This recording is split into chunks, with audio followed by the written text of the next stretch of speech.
下，这千年太岁乃是突厥可汗的长子阿史那都进献，臣弟借花献佛，恭祝陛下万岁，龙体圣安。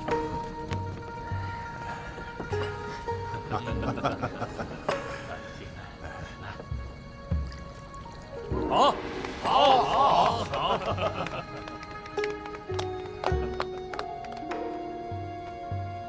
这样的宴席着实让人烦闷。你大可不必来。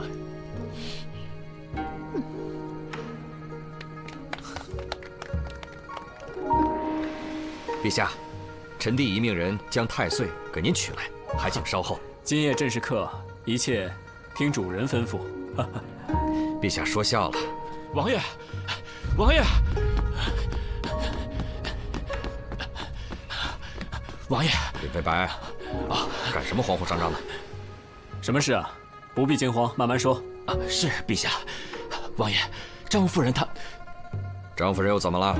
她被千年太岁杀死了。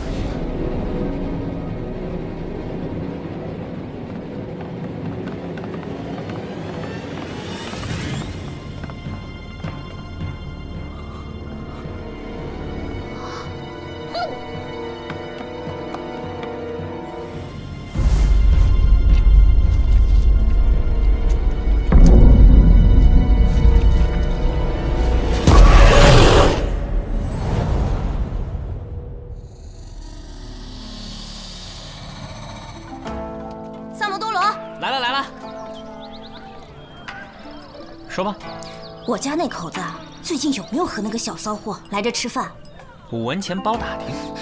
我给你10文。之前来吃过一碗面。什么？这个臭不要脸的，死心不改！看老娘回去怎么收拾他！我觉得这事儿啊，你也别太往心里去。男人嘛，谁还不会有点死老外，嫌最近日子过得太舒坦了，是不是啊？那2口子要是在店里掐起来，你端着呀！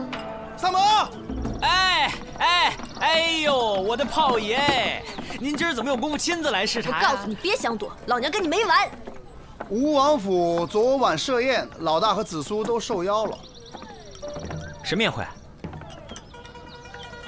有个叫阿史那都的突厥王子送了吴王一个千年太岁。哦，这个吴王呢，就想献给陛下，没想到王府侧室夫人横死，结果呢，就把我老大生生搁里头了。说是那侧室夫人被太岁所杀，你们说邪门不？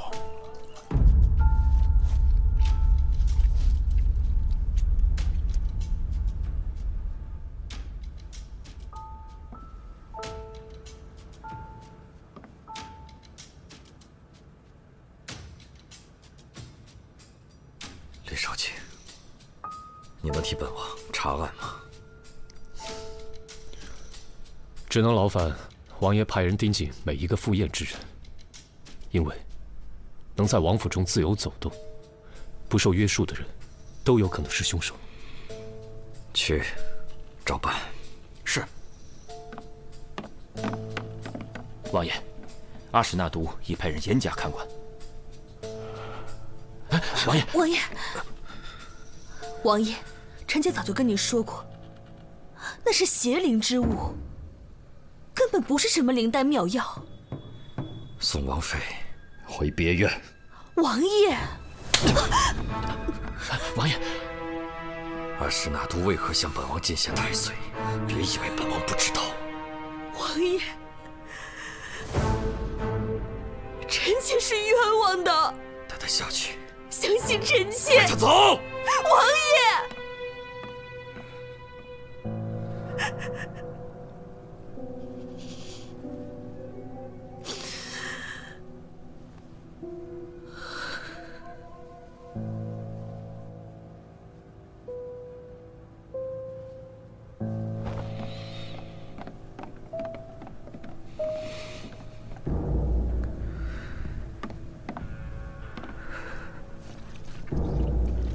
李少卿，这件案子就拜托你了。飞白，他会协助你们的。是，下官定当竭尽所能。本王先回了。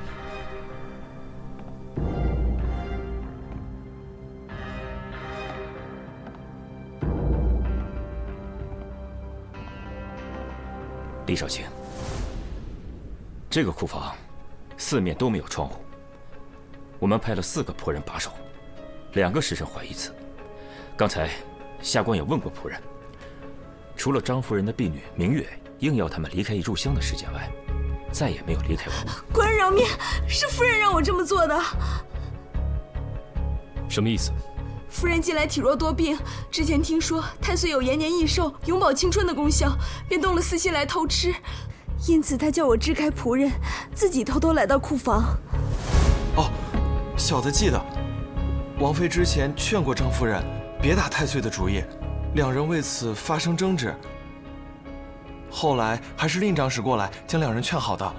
啊，确实如此。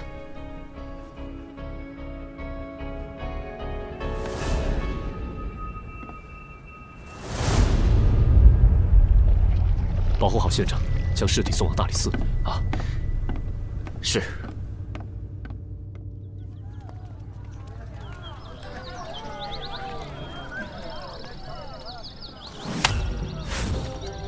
让萨摩跟我去办案。他是你大理寺的人，还是我凡社的人？反正你店里生意也不怎么好。哪只眼睛看见我店里生意不好啊？开个价吧。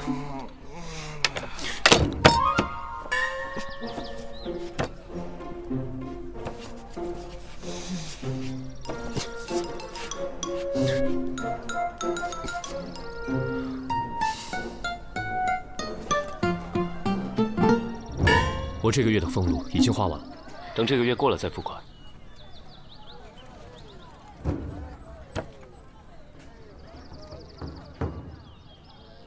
3份利，成交。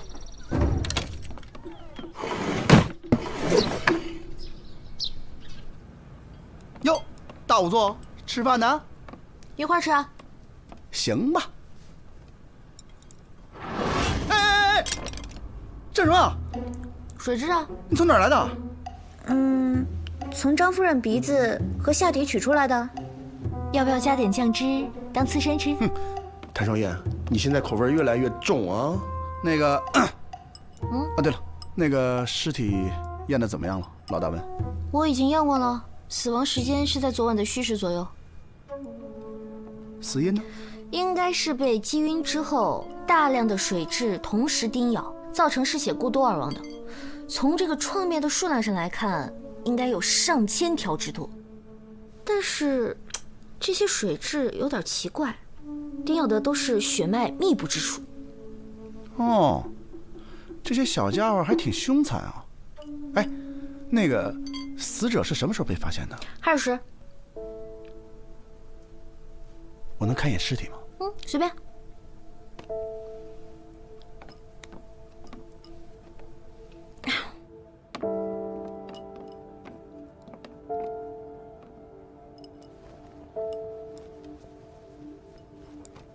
那个，你先吃饭啊，一会儿让老大他们过来看。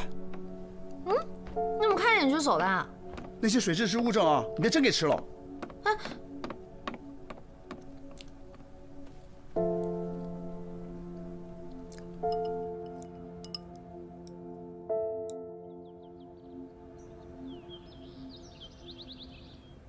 王爷，听说当天宴会开始前，您与令长史独处了1个时辰。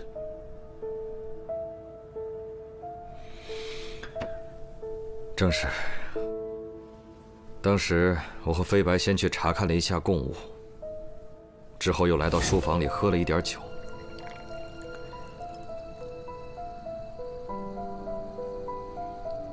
谁知道本王困意上来，便让飞白看着时辰，小憩了1刻钟。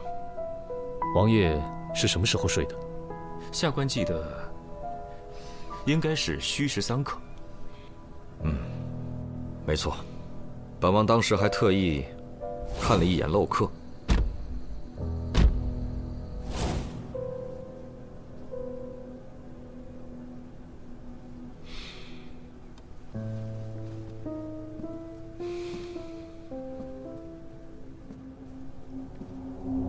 此事还烦请李少卿不要在朝中宣扬。请王爷放心。那就好，辛苦各位了。本王还得处理一下张夫人的事，暂且失陪了。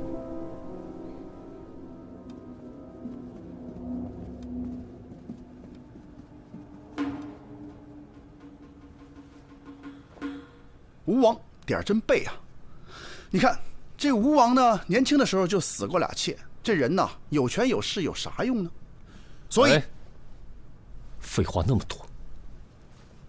听说现在嫌疑最大的是王妃，有杀人动机吗？没错，她是外域人，遇刺的大婚。自从侧妃张夫人入了王府后，深得宠幸，此后王妃便一直幽居在流霞别院。与其说别院，倒不如称其为冷宫，更为确切。那咱便去会会这个被打入冷宫之人。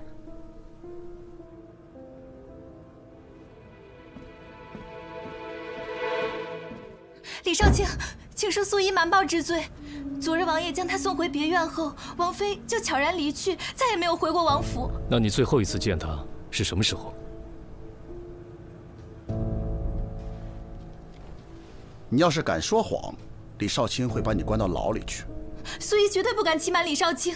昨日宵禁之前，王妃找我借了套衣服，说是要去西市一个叫什么七贤的客栈，这剩下的我就不知道了。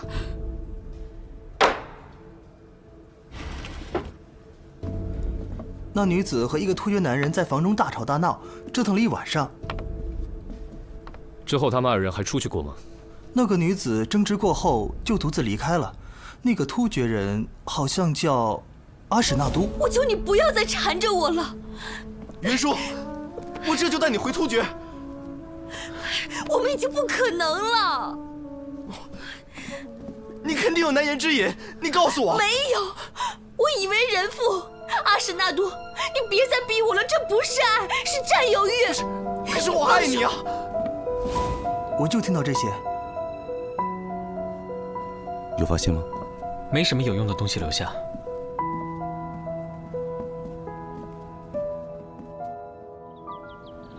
放开我！放开！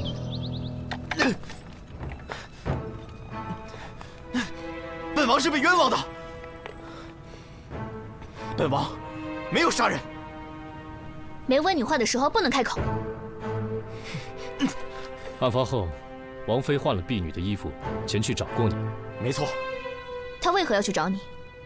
我和云舒多年前就已经相识了，而且早在她被你们皇帝赐婚之前，我们就已经私定终身了。在七贤客栈，我想让她跟我走，可是云舒。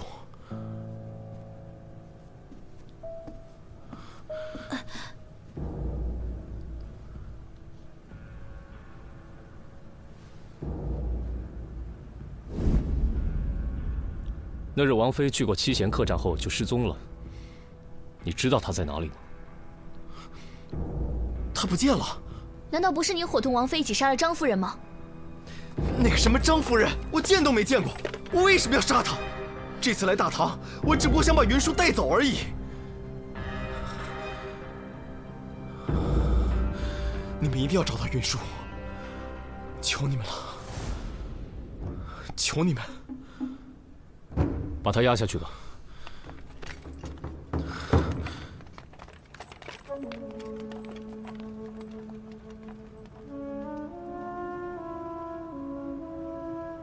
那你现在还觉得是他伙同王妃杀了张夫人吗？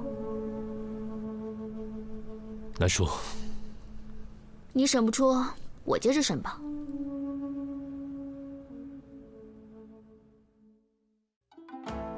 彼黍离离，必稷之苗。彼黍离离，必稷之苗。行迈靡靡，忠心摇摇。行迈靡靡，忠心摇摇。知我者，谓我心忧；不知我者，谓我何求。你们回来啦！李治，你认识了这么好的朋友，应该早点介绍来认识认识嘛。李少卿，看人家多有礼貌。我平时也很有礼貌，好不好？怎么不夸我啊？懂不懂什么叫不怕不识货，就怕货比货啊？哼！哎，别说，你们真的很有共同之处。哪里？口味重啊？因为喝茶也要加很多盐啊。好了好了，我去给你们准备些膳食。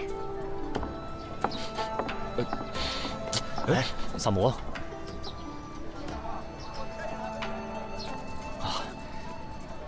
李少卿，你这个香囊戴很久了吗？萨摩，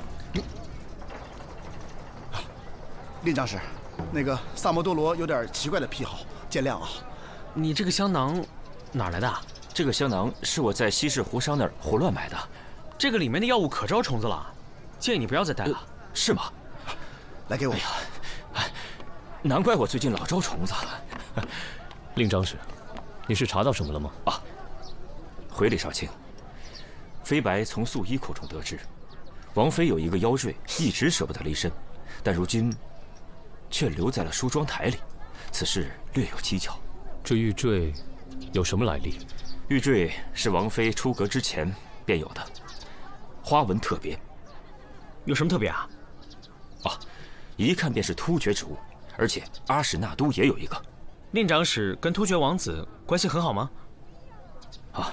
我二人此前算是点头之交。他被捕之后，吉隆可汗震怒，派10万大军驻扎我边境，逼大唐交人。倘若不交出突厥王子，他们便要派兵南下。这案子再不破，恐怕两国交战在所难免啊！萨摩，我们一起重回命案现场。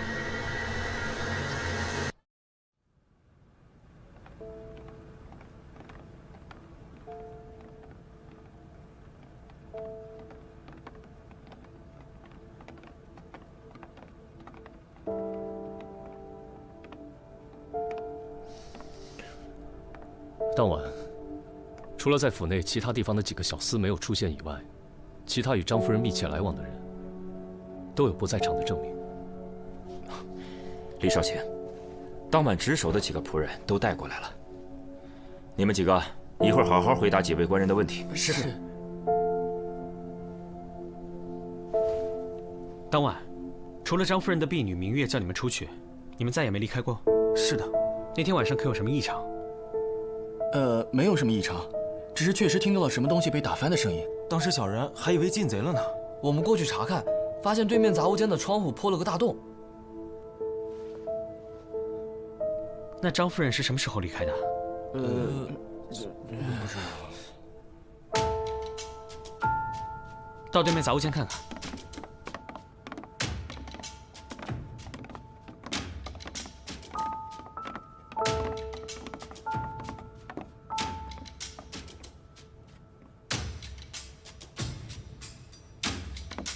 令长史，你带仆人先下去吧。李少卿有何吩咐，尽管唤我便是。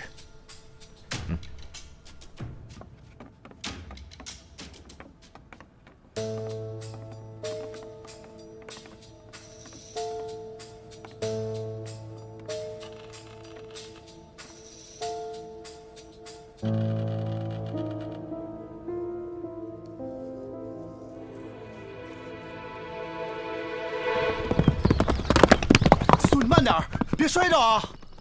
提审时，阿史那都亲口承认，曾在长安附近置屋，以便与王妃幽会。看来，就是这里了。苏，一会儿这样啊，一会儿我数1、2、3，我一踹门，你就冲进去啊！哎，凭什么是我先冲进去啊？那这样啊，我数1、2、3，你推门，我冲进去。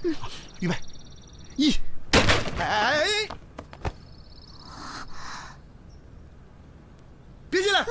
怎么了？那个吴王妃死了啊！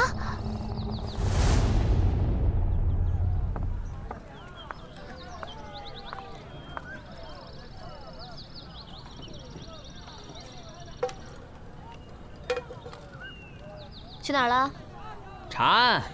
紫苏和3炮托人带了个口信，说他们在一个叫什么的地方发现了吴王妃的尸体。有详细位置吗？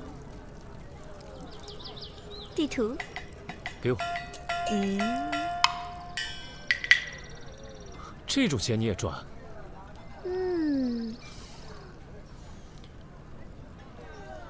给你。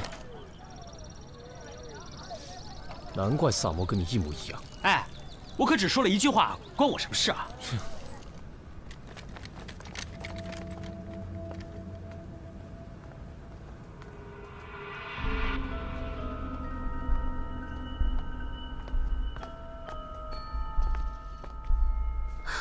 死者死前曾被绑在了椅子上，导致手腕、脚腕处有紫色的淤青。死者的头部被钝物击打过，但这并不是最终的死因。真正的死因应该是肺部的那一刀，刀口形状奇特，像是某种抑郁病人所致。能知道这个小屋的人，一定是对阿史那都和王妃都异常熟悉的人。能在吴王府中杀害张夫人，而又绑走王妃的，必定是对这二人十分熟悉的人。我觉得你想到的跟我想到的是同一个人。对，但是问题，他是怎么做到的？杀人动机又是什么呢？我总觉得哪儿不对，可是哪儿不对呢？我们只能再去趟吴王府，但愿能赶在证据被毁之前找到。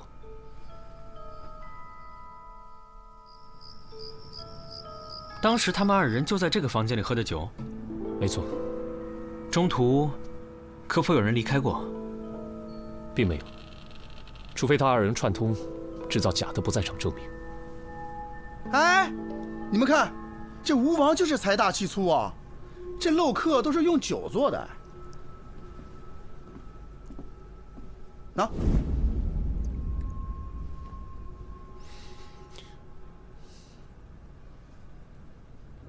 没错，是酒。大理寺查案。几日前，吴王府参加夜宴的官员，是不是你们驿站负责接送的？正是。你可记得当夜发生过什么不寻常的事吗？当然记得了。记得当日一位官员差人把马匹送回来的时候，身上竟然有好些个水蛭。你确定是水蛭？小人比谁都心疼这些马儿。那位官人是不是在宴会上偷偷将小锥儿弃沟里去了？送回来时，马身上钉了好多水蛭，个个又肥又大的，真是心疼死我了。哎，是哪一位官员啊？这个……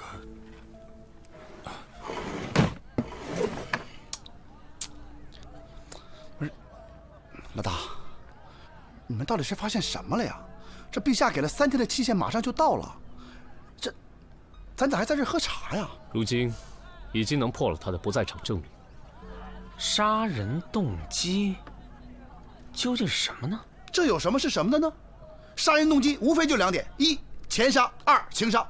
前者关系到利益，后者关系到情感。钱虽不算多，但是它够用啊。情，他与这2个女子也很难有感情纠葛。老大。这情杀又不一定非在男女之间。哎，你们还有心情在这儿喝茶？不是说给你们限制的时间已经到了吗？就这几天啊，突厥士兵已经袭击了一个小村子。放话说，倘若阿史那都那儿有1根毫发损伤，他们将一路南下。哼，你还笑得出来啊？三胖，你真是个断案高手，案子破了。我知道动机是什么了。我破的案。这个案子从一开始就指向阿史那都，一旦阿史那都被杀，突厥和大唐的战事就在所难免了。糟了！来人呐！本王没杀过人，快放我出去！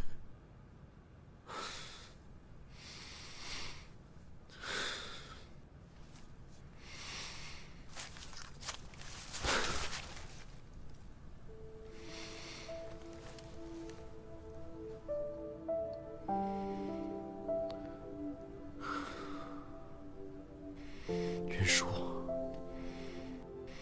舒，你放心吧，待我从这里出去以后，我就去找你，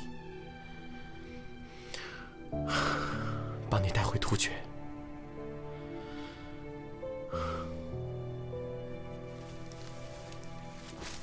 我们此生再也不分开了。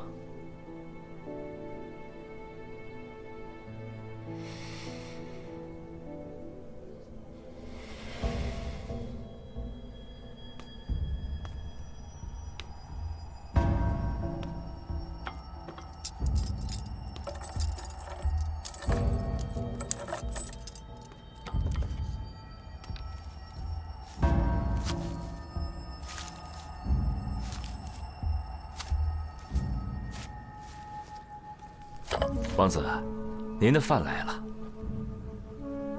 最后一顿，吃了吧。滚！出去！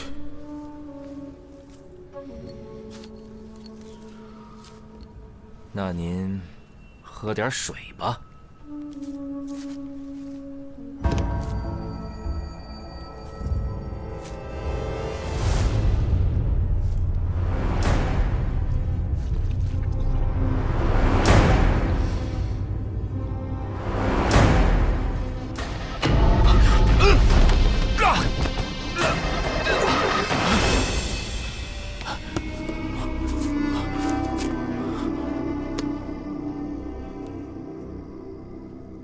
令长史，想不到你还是一个会操纵重置的伽罗师啊！官人，小人不知道你在说什么。还演戏呢？被自己培育的水蛭吸血，感觉很爽吧？你口重，喝茶都放盐，就是为了抵御水蛭吧？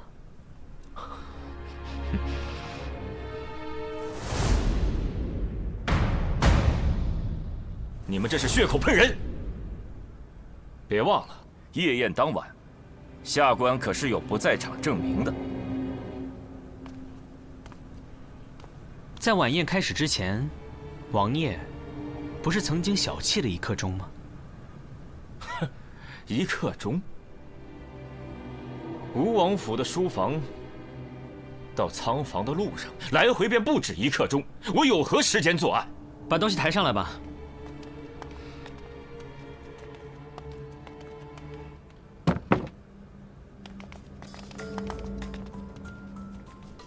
那天晚上，你与王爷在书房里对饮，你的座位应该是离这个漏客最近的吧？你在事先带来的酒里就动了手脚，让王爷昏昏欲睡，主动提出小憩。王爷睡前看到漏客是虚实3刻，睡后看到是4刻，他自然就会以为自己只睡了1刻钟。可你应该事先将酒倒入了漏客当中，漏客显示为虚实3刻，很有可能才2刻不到。你杀死张夫人，赶回书房。再用酒杯将多余的水舀出即可。令长史，难道你没闻出这漏客里的水有酒的味道吗？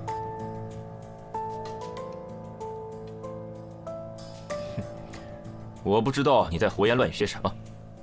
仓房对面的储物间里有个蜡烛制作的岩石机关，丝线的一头绑有重物，时间一到，蜡烛点燃丝线，重物自然就会将窗户打破。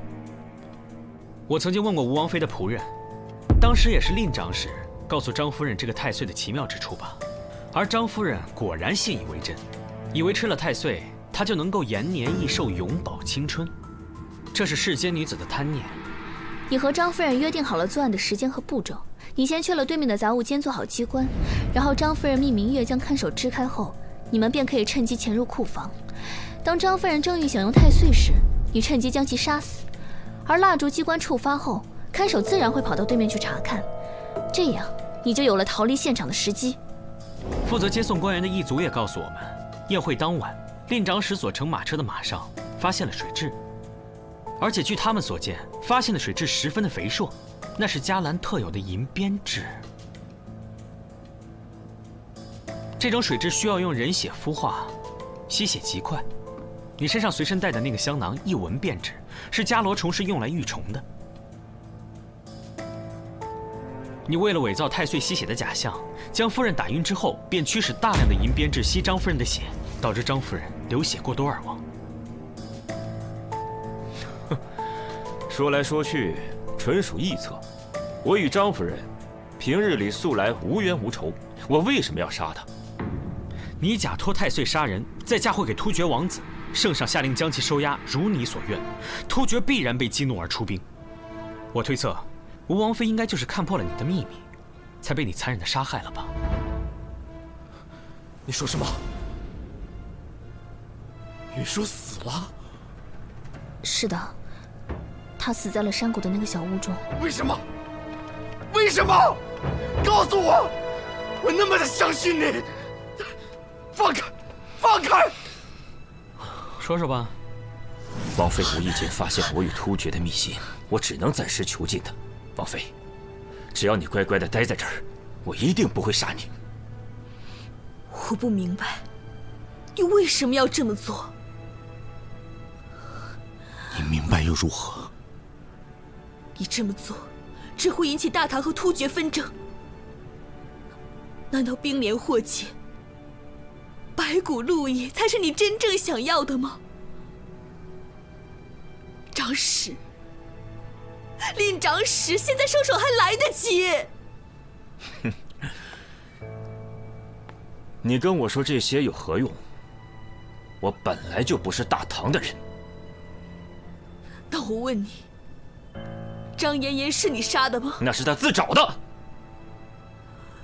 我只是跟他透露了太岁的功效，可是他贪心啊，非要去偷吃才给我机会的。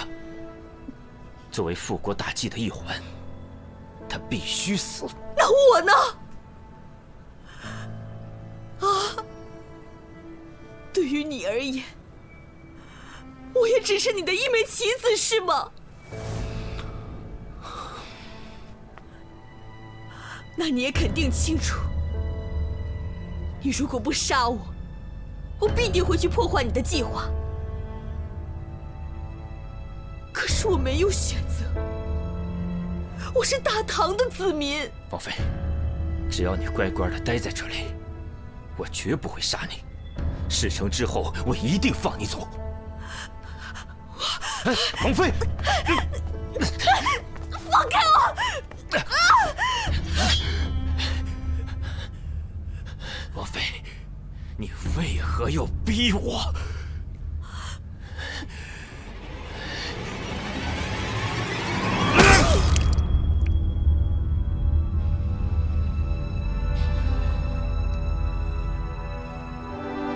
李飞白，你为什么要杀云舒？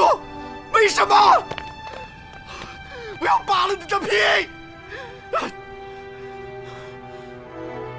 我查过了你的通关文牒，你是近几年才从外域来到长安的。你的通关文牒上写了你来自柔然国，但你根本就没有柔然人的生活习惯，你的文牒是假的。你是迦兰国的人吧？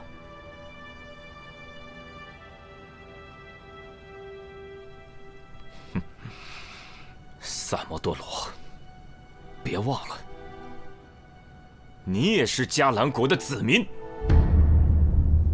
你忘了，咱们的国是被谁灭的？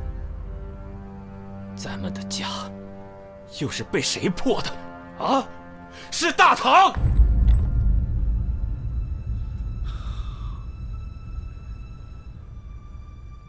难道你就不想重建迦兰吗？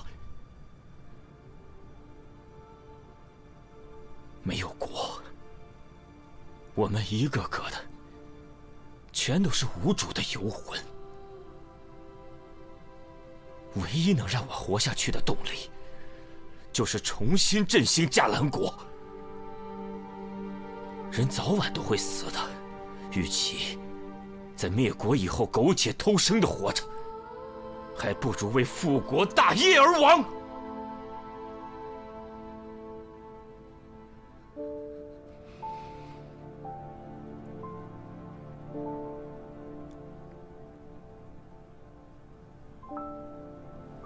那我问你，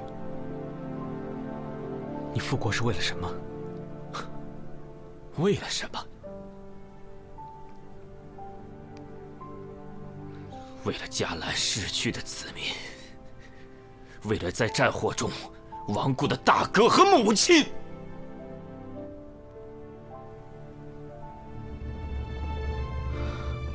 那你这不是复国，是复仇。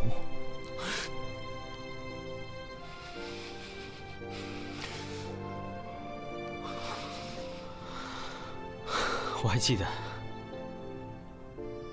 我小时候在迦兰过着那种无忧无虑的日子。我也记得，我躲在柴火堆里，眼睁睁地看着我的家人在眼前逐渐消失。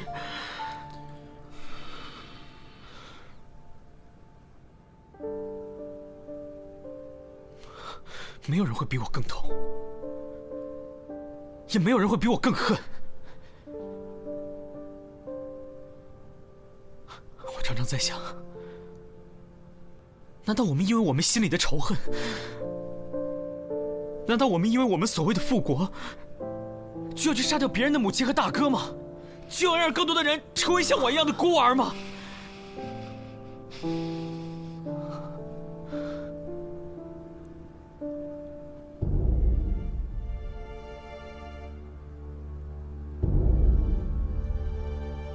你问我恨吗？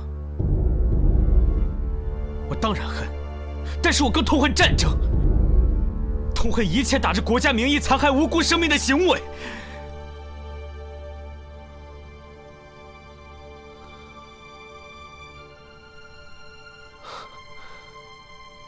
林大哥，不要再执迷不悟了，好吗？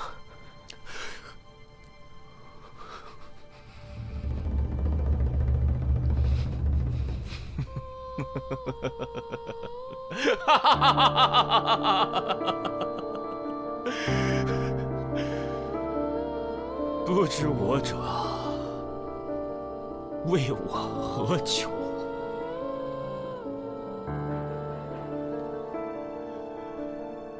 我只恨大计未能如愿，天佑迦兰！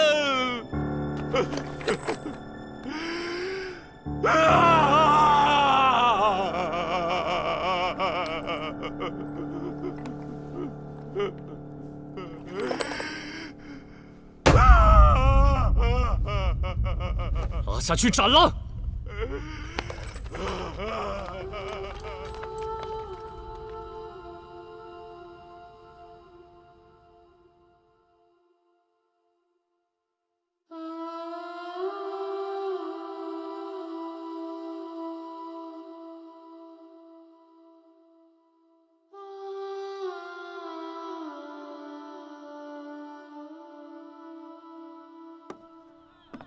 陛下向天下宣告，是吴王妃因擅妒杀害了侧妃张夫人，如今已派人将阿史那都送回了突厥。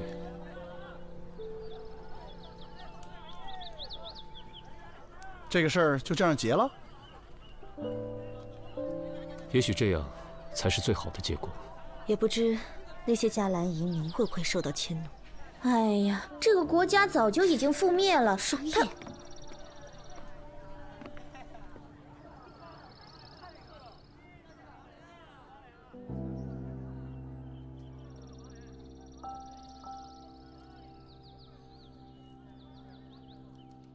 迦兰，也许此生只能在梦里回去了。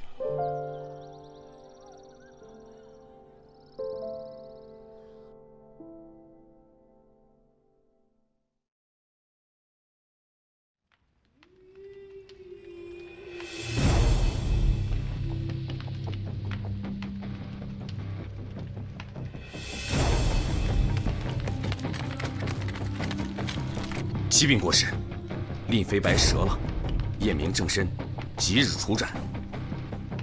这个案子还是萨摩破的。正是，若非他从中作梗，大唐和突厥已经开战，这个人必须处斩。愚蠢！萨摩是一颗棋子，没有他，复国大业不可能进展得如此顺利。此话怎讲？请国师明示。自始至终，萨摩都是我手中利器，替我铲除了无数障碍。我从黄泥章救出波斯人和赵匡国，为他们制定复仇计划，目标只有一个：兵不良缘。萨摩与李治相识不久，不想被卷入朝廷纷争，所以当他意识到赵匡胤假死却未揭穿，我让波斯人服毒自尽，只是想给他们一个由头，尽快结案，好让赵匡胤能伺机刺杀度良源。度良源是朝中最熟悉西线边防的将军，他死以后，大唐西线羸弱，给了我们长驱直入的可能性。国师英明。度良源死后，我安排心腹顶替兵部侍郎之职，遭到吏部尚书的阻挠。随后，大理寺开始调查灵猫杀人案，我派人杀了平康坊的雪儿，把线索引向刘尚书和他堂弟。调查过程中，大理寺发现刘尚书利用职务之便私通胡氏，索要并报一事。刘尚书被迫辞官。那群毛贼原本下药把人迷晕后实施抢劫，户主醒来后会认为是黑豹所为，没想到之后会内讧杀人。萨摩办案时居然敢服毒，让我意识到他对大理寺那些人产生了信任。李治那一刀没白挨。圣恩寺的僧人都是隋朝投诚的老臣，与李渊交好。新皇登基之后，他们惶惶不可终日。我派去搜寻藏宝图的探子被他们杀了。随后，我在朝中释放消息，让李世民对他们心生疑虑，派大理寺介入调查。案发后，虽然有小僧顶罪，但为了化解皇上的疑虑，他们不得不交出藏宝图，以表投诚之意。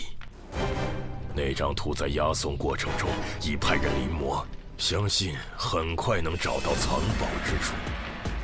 苏秀才休妻，在我的诱导下，琪琪对苏秀才下了毒，热毒封喉，窒息之际，用刀切割器官，试图求生，却死于刀伤。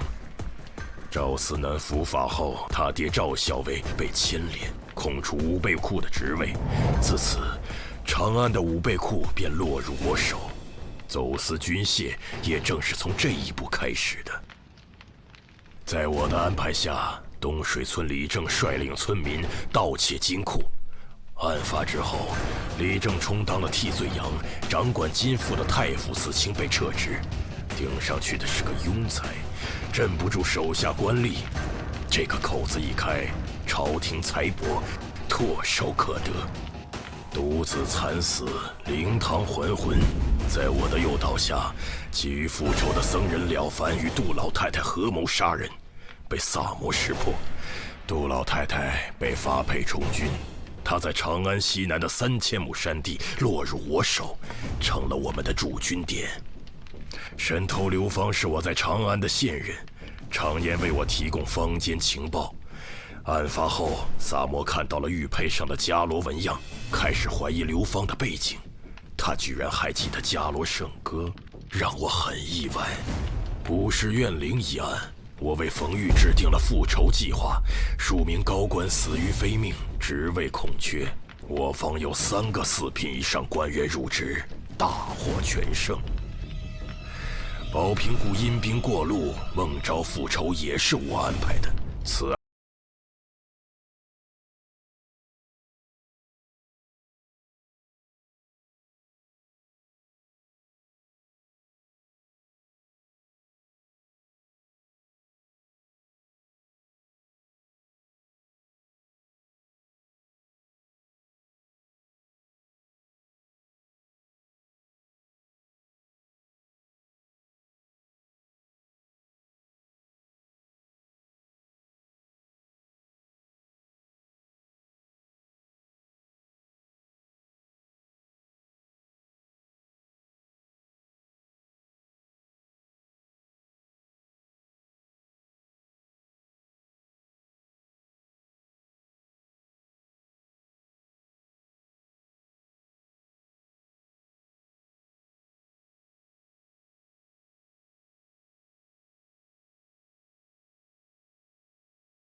发后，朝堂上议论纷纷，他被迫辞官，顶其位的是我们的人，能与皇上朝夕相处，随时向我汇报朝堂内外的动向。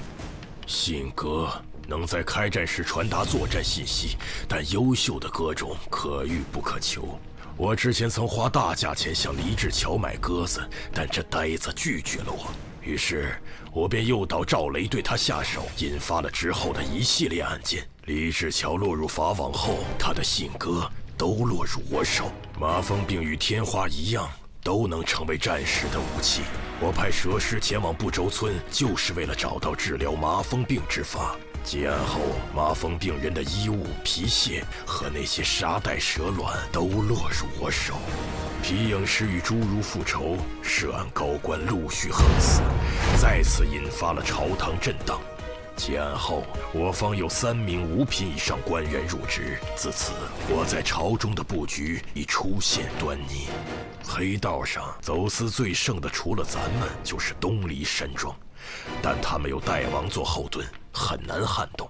幸亏有萨摩多罗，我才得以铲除东篱公子。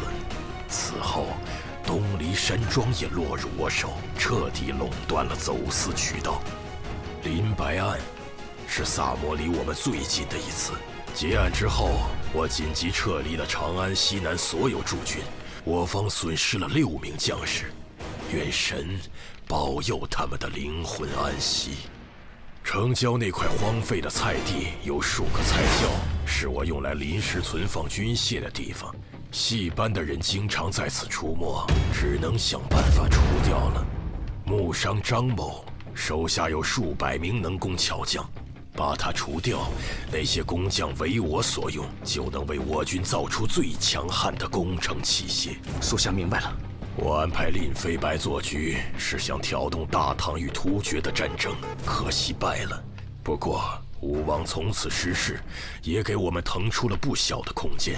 可以说，这些案子在萨摩的协助下，为我方争取了最大利益。国师深谋远虑，属下佩服。只是萨摩天资过人，机敏狡慧，总有一天会意识到我们的存在。我做了这么多，就是在等待那一天的到来。毕竟，萨摩是伽罗的王子，也是我王唯一的血脉。灭国时，萨摩还小，不记事，只知道自己是伽蓝的子民。若能复国，继承大统的人也只有他。